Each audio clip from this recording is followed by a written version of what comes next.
네, 오늘 하나님 주신 말씀 보겠습니다. 욥기 34장 21절부터 37절까지입니다. 구약성경 795페이지에 있습니다. 욥기 34장 21절부터 37절까지입니다. 네, 다 찾으신 줄 알고 한 목소리로 합독하도록 하겠습니다. 그는 사람의 길을 주목하시며 사람의 모든 걸음을 감찰하시나니 행악자는 숨을 만한 흑암이나 사망의 그늘이 없느니라. 하나님은 사람을 심판하시기에 오래 생각하실 것이 없으시니 세력 있는 자를 조사할 것 없이 꺾으시고 다른 사람을 세워 그를 대신하게 하시느니라. 그러므로 그는 그들의 행위를 아시고 그들을 밤사이에 뒤집어 엎어 흩으시는도다. 그들은 악한 자로 여겨 사람의 눈앞에서 치심은 그들이 그를 떠나고 그의 모든 길을 깨달아 알지 못함이라. 그들이 이와 같이 하여 가난한 자의 부르짖음이 그에게 상달하게 하며 빈궁한 사람의 부르짖음이 그에게 들리게 하느니라. 주께서 침묵하신다고 누가 그를 정죄하며 그가 얼굴을 가리신다면 누가 그를 배울 수 있으랴. 그는 민족에게나 인류에게나 동일하시니 이는 경건하지 못한 자가 권세를 잡아 백성을 오라매지 못하게 하려 하심이니라. 그대가 하나님께 아뢰기를 내가 죄를 지었사오니 다시는 범죄하지 아니하겠나이다. 내가 깨닫지 못하는 것을 내게 가르치소서. 내가 악을 행하였으나 다시는 아니하겠나이다 하였는가. 하나님께서 그대가 거절한다고 하여 그대의 뜻대로 속전을 치르시겠느냐. 그러면 그대가 스스로 택할 것이요 내가 할 것이 아니니 그대는 아는 대로 말하라. 슬기로운 자와 내 말을 듣는 지혜 있는 사람은 반드시 내게 말하기를 욥이 무식하게 말하니 그의 말이 지혜롭지 못하도다 하리라. 나는 욥이 끝까지 시험받기를 원하노니 이는 그 대답이 악인과 같음이라. 그가 그의 죄에 반역을 더하며 우리와 어울려 손뼉을 치며 하나님을 거역하는 말을 많이 하는구나. 아멘. 네, 오늘은 하나님의 사랑과 공의의 조화라는 제목과 함께 말씀을 나누도록 하겠습니다. 제가 크리스천 저널에 있는 그 기사가 실린 것을 본 적이 있는데요. 어느 한 목사님의 그 간증을 제가 본 적이 있습니다. 이 목사님이 영국 런던에서 목회를 하고 계시는데 매일 저녁 시간 런던 거리에 나가서 전도를 하신다라고 이렇게 간증을 했습니다. 저녁 늦은 시간에 거리에 나가서 이렇게 전도를 하면 직장을 마치고 영국은 이제 펍이 굉장히 이렇게 잘 발달되어 있잖아요. 거기에서 술을 마시고 술에 이렇게 취해서 집에 귀가하는 사람들을 만나기도 하고 또 길에 사는 홈레스나 그리고 마약에 중독된 사람들 또 심지어는 이제 몸을 파는 여성들도 그렇게 만나게 되었다고 합니다. 그리고 마약을 파는 사람들도 종종 만나게 된다고 이렇게 말씀을 하시면서 어느 날은 키가 크고 잘생긴 마약 딜러를 만나서 그 사람에게 복음을 이렇게 전했다라고 하는데요.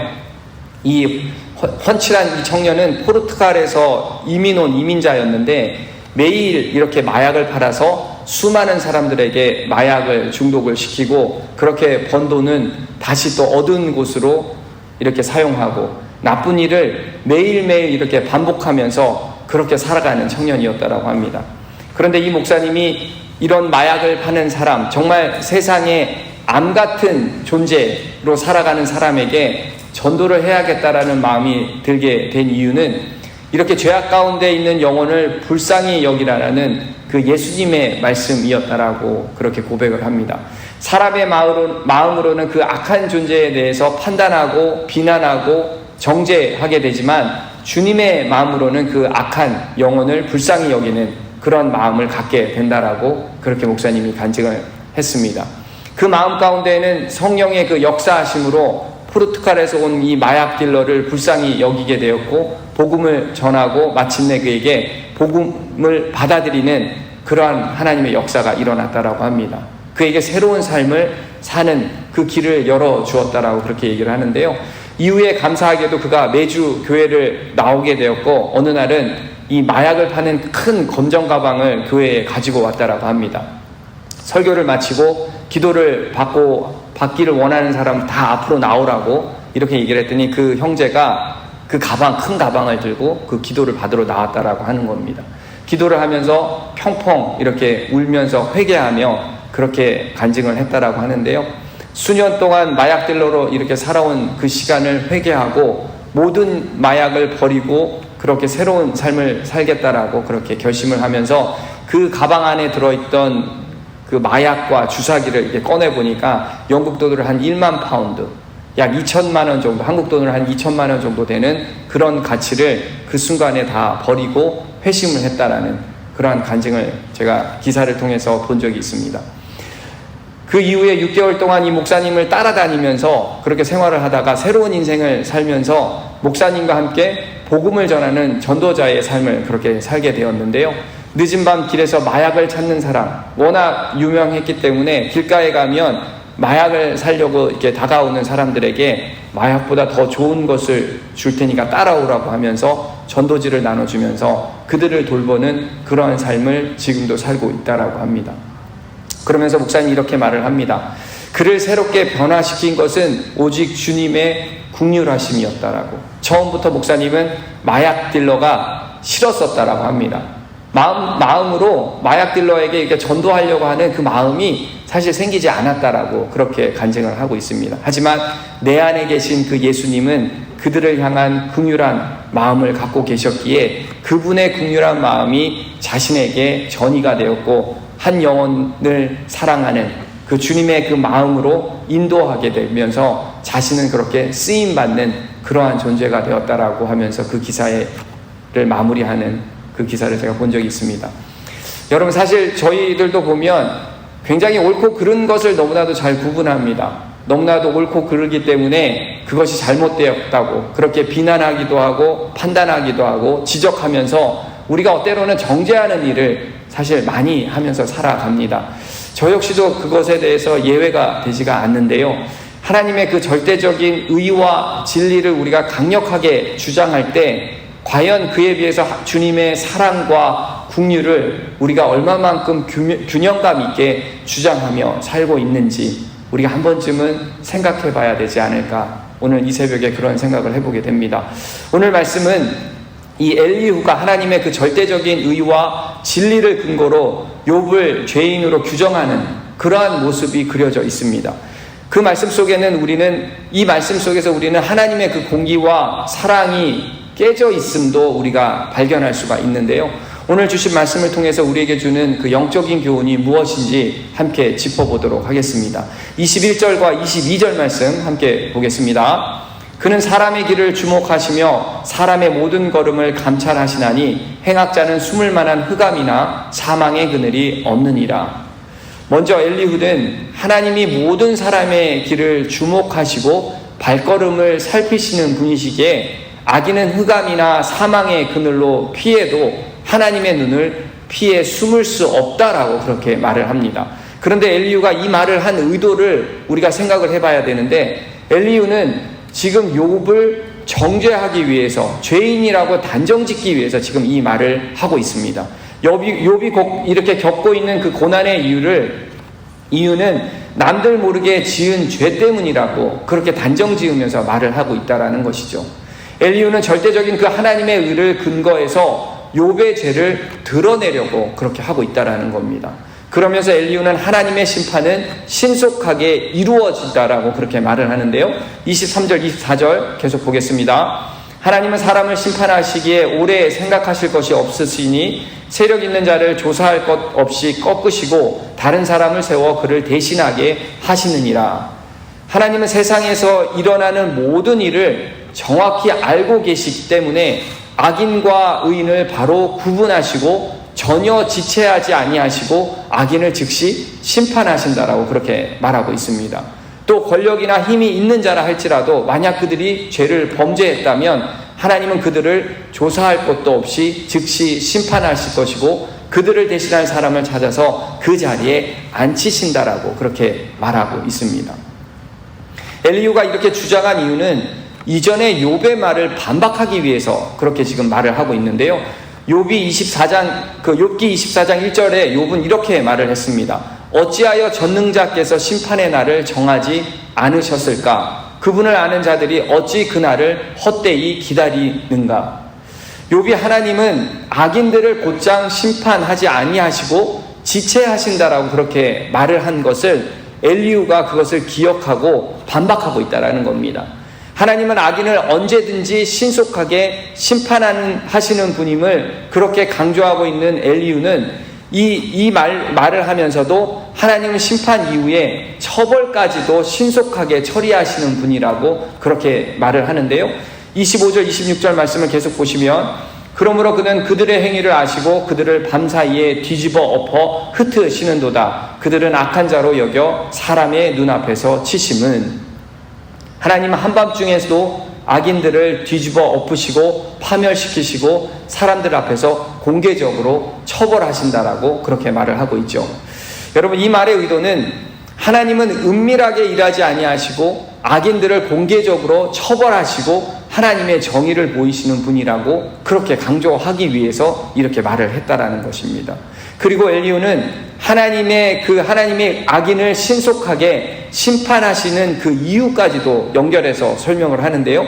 27절 28절 말씀을 보시면 그들이 그를 떠나고 그의 모든 길을 깨달아 알지 못함이라. 그들이 이와 같이 하여 가난한 자의 부르짖음이 그에게 상달하게 하며 빈궁한 사람의 부르짖음이 그에게 들리게 하느니라. 악인들이 하나님을 떠나서 제멋대로 살고 사회적 약자들을 괴롭히고 그렇게 울리기 때문에 하나님은 신속하게 심판하신다라고 그렇게 말을 하고 있습니다. 여러분, 엘리후가 굳이 이 말을 욥에게 하는 이유가 무엇일까요? 왜 굳이 이러이러하다라는 것, 악인이 이렇다라는 것을 지금 욥에게 하는 이유가 무엇이겠습니까? 엘리후는 과거 욥이 많은 사람들에게 선행을 베풀었던 사람이었고 좋은 일을 행했던 사람임을 그는 분명히 알고 있었습니다. 그런 욥을 지금 엘리후는 욥, 너가 남몰래 가난하고 그렇게 약한 자를 짓밟은 사람이야, 이렇게 단정짓고자 하는 의도가 지금 다분히 이렇게 들어가 있다라는 것이죠. 그렇다면 여러분, 지금 우리가 21절부터 28절까지의 이 말씀을 우리가 정리를 해보면 엘리후가 말하고자 하는 그 결론이 무엇입니까? 엘리후는 하나님의 의와 그 진리를 근거로 욥에게 말을 했습니다. 언뜻 듣기에는 하나님의 의와 진리가 맞는 말이잖아요. 그 말을 가지고 욥에게 권면하는 것처럼 이렇게 보입니다. 하지만 이렇게 실상을 들여다보면 그저 욥을 몰아세우기 위해서 더 이상 욥이 자신이 말하는 것에 반박할 수 없도록 논리적으로 하나님의 의와 진리를 빗대어서 그렇게 욥을 지금 정죄하고 있다는 것이죠. 너 잘못했으니까 바른 대로 행동해야 돼. 이런 우월감과 어떻게든 욥을 이기고자 하는 그런 마음이 엘리후에게는 가득 차 있었다라는 것입니다. 앞서 등장했던 세 친구들의 모습과 전혀 별반 다르지 않다라는 것이죠. 욥을 완전히 뭉개려고 하는 그 의도가 엘리후에게 있었다라는 것입니다. 욥은 악인이고 자신의 그 잘못을 깨닫지 못해서 심판을 받을 수밖에 없는 그러한 존재라는 사실을 욥의 입술을 통해서 자백을 받아내려고 하는 그러한 의도로 지금 엘리후가 말을 하고 있다는 것이죠. 여러분, 이런 사람, 사랑이 없는 사람의 말이 정말 참 무섭지 않습니까? 그래서 우리는 하나님의 속성, 이 공의와 사랑에 대해서 우리가 다시 한번 정리를 해봐야 된다는 것인데요. 하나님의 속성은 공의와 사랑, 이게 따로 분리되어서 존재하는 것이 아니라 함께 그렇게 같이 존재한다는 것입니다. 만약 하나님의 그 공의의 하나님만 계신다라고 하면 용서와 화해라는 단어는 이 세상에 존재하지 않을 것입니다. 반대로 사랑의 하나님만 계신다라면 잘잘못을 했다라는 그 명확한 판결이나 그에 따른 벌과 상급이라는 것을 우리는 기대할 수가 없다라는 것이죠. 마치 동전의 앞면과 뒷면이 하나인 것처럼 하나님의 사랑과 공의도 동일한 개념으로 우리가 그렇게 받아들여야 한다는 것입니다. 그리고 우리는 그 하나님의 사랑과 공의를 가장 잘 표현해주고 있는 것이 무엇인지 우리는 반드시 기억을 해야 한다는 것인데요. 그것이 바로 예수님께서 매달려 돌아가셨던 그 십자가라는 것입니다. 하나님은 그 십자가에서 사랑과 공의의 조화를 이루게 하셨습니다. 그리고 우리들에게 그 십자가의 은혜를 통해서 구속을 받게 하셨죠. 그렇게 우리 크리스천들은 이런 모든 과정과 결과를 우리가 판단할 때는 바로 십자가의 판단과 판결의 그 기준을 따라야 한다는 것입니다. 하나님의 그 사랑과 공의를 모든 이들에게 우리가 공평하게 대해야 한다는 것이죠. 균형을 우리가 잘 갖추면서 그렇게 사람을 대해야 한다는 것입니다. 사랑만 한다고 해서 되는 것도 아니고 공의만 한다고 해서 되는 것도 아니다라는 것이죠. 여러분, 사람이 병에 걸려서 아파할 때 우리가 상처를 무조건 이렇게 덮어두면 그것이 치료가 되는 것이 아니지 않습니까? 고통이 따르더라도 그 부위를 도려내고 치료를 해줘야 그 사람이 회복이 되고 다시 일어설 수 있게 된다는 것입니다. 그렇게 성도 여러분, 우리가 진정한 공의라는 것을 다시 한번 생각을 해볼 때 결과와 과정 이전에 이해와 관계가, 이러한 관대한 배려가 전제가 되어야 한다는 것이죠. 공의로서 사랑을 나타내야 하고 사랑으로 공의를 행해야 한다는 것입니다. 그리고 우리가 한 가지 더 기억해야 하는 것은 사람은 상대적인 존재이기 때문에 우리가 절대로 공의를 우리가 말할 수 없고 공의를 행할 수 없다라는 것입니다. 절대 공정을 우리가 행할 수 없다라는 것이죠. 그렇게 절대적인 그 창조하신 하나님만이 온전하게 그리고 합당하게 공평하게 진정한 공의를 행하신다라는 그 사실을 우리는 반드시 기억해야 할 줄 믿습니다. 아멘. 이제 엘리후는 욥을 비난하고 정죄하다가 그렇게 안 되니까 회유를 통해서 회개할 것을 그렇게 요구하고 있는데요. 31절부터 33절까지 그 말씀을 함께 보도록 하겠습니다. 그대가 하나님께 아뢰기를 내가 죄를 지었사오니 다시는 범죄하지 아니하겠나이다. 내가 깨닫지 못하는 것을 내게 가르치소서. 내가 악을 행하였으나 다시는 아니하겠나이다 하였는가. 하나님께서 그대가 거절한다고 하여 그대의 뜻대로 속전을 치르시겠느냐. 그러면 그대가 스스로 택할 것이요 내가 할 것이 아니니 그대는 아는 대로 말하라. 이제 더 이상 죄를 짓지 않겠습니다. 제가 잘못했고 다시는 그러지 않겠습니다. 이렇게 회개하라고 욥을 회유하고 있지만 욥은 회개하지 않고 있으니까 계속해서 엘리후는 욥에게 악담과 저주를 퍼붓는데요. 34절부터 37절에 그 말씀이 나와 있습니다. 슬기로운 자와 내 말을 듣는 지혜 있는 사람은 반드시 내게 말하기를 욥이 무식하게 말하니 그의 말이 지혜롭지 못하도다 하리라. 나는 욥이 끝까지 시험받기를 원하노니 이는 그 대답이 악인과 같음이라. 그가 그의 죄에 반역을 더하며 우려와 어울려 손뼉을 치며 하나님을 거역하는 말을 많이 하는구나. 여러분, 엘리후는 슬기로운 자, 지혜 있는 사람들에게 자신이 욥에게 한 그 정확한 그 평가를 해서 욥의 그 무식함을 드러내 줄 것을 요구하고 있습니다. 그리고 만약 지혜로운 자들이 정확하게 평가한다면 욥은 틀림없이 지식이 없고 통찰력이 없는 무식한 사람으로 증명될 것이라고 그렇게 말을 하고 있습니다. 그리고는 내 말을 듣는 것이 지혜인데 욥이 무식해서 악인과 같이 대답하기 때문에 자신의 잘못을 인정하고 자신의 죄임을 스스로 깨달을 때까지 계속 시험과 고난을 받으라. 이렇게 저주를 퍼붓고 있다는 것이죠.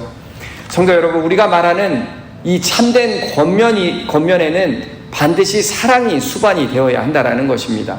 엘리후처럼 사랑이 배제된 말은 사람의 마음을 후벼파고 그리고 찌르는 칼이 되기 쉽다라는 것이죠.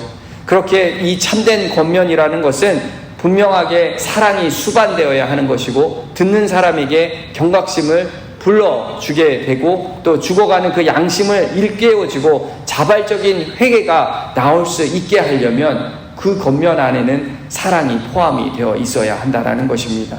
사랑하는 성도 여러분, 오늘 이 말씀을 이렇게 등장하는 엘리후의 모습을 보면서 우리가 하나님을 더욱 알아가고 그리고 말씀을 배우고 믿음이 자라가면서 과연 우리 안에는 사랑의 모습과 그 공의의 모습 어느 쪽이 더 클까라는 생각을 제 스스로도 한번 해보게 되었습니다.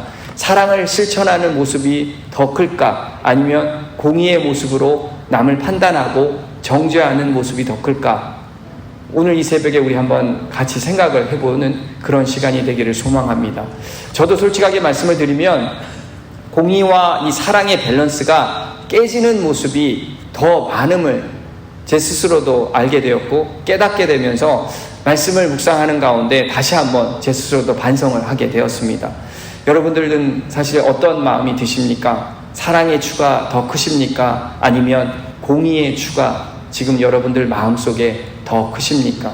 여러분, 분명한 사실은 우리에게 이 공의라는 것은 절대로 행할 수 있는 그러한 영역이 아니라는 것이죠. 다만 사랑을 표현하며 실천하는 권한만 우리에게 주어졌다라는 사실입니다. 그렇게 성도 여러분, 사람에 대한 그 판단은 전적으로 하나님께 맡기고 우리 안에 그 예수의 마음을 품고 예수님이 우리에게 가르쳐 주시는 그 사랑을 사람들에게 대하며 살아가는 저와 여러분 되시길 주의 이름으로 축원합니다. 아멘. 함께 기도하겠습니다. 하나님, 오늘도 주신 말씀을 통해 내 안에 그 하나님의 사랑과 공의의 조화가 잘 이루어지고 있는지 다시 한번 점검케 하시니 하나님 감사합니다. 우리 안에 밸런스가 깨져 있다면 다시 한번 우리의 마음을 추스리게 하시고 그 하나님의 사랑을 더욱 키워나가는 저희들 되게 하여 주시옵소서. 하나님, 그 십자가의 의미를 다시 한번 더 기억하게 하시고 내 안에 그 예수의 사랑을 품고 그 사랑을 실천하며 오늘도 내일도 그렇게 계속해서 조화를 이루며 나아가는 신앙인으로 또 하나님의 자녀로 살아갈 수 있도록 주님 인도하여 주시옵소서. 오늘도 우리에게 그 주신 말씀을 붙잡고 승리하는 삶 살 줄 믿사오며 이 모든 말씀 살아계신 예수님의 이름으로 간절히 기도합니다. 아멘.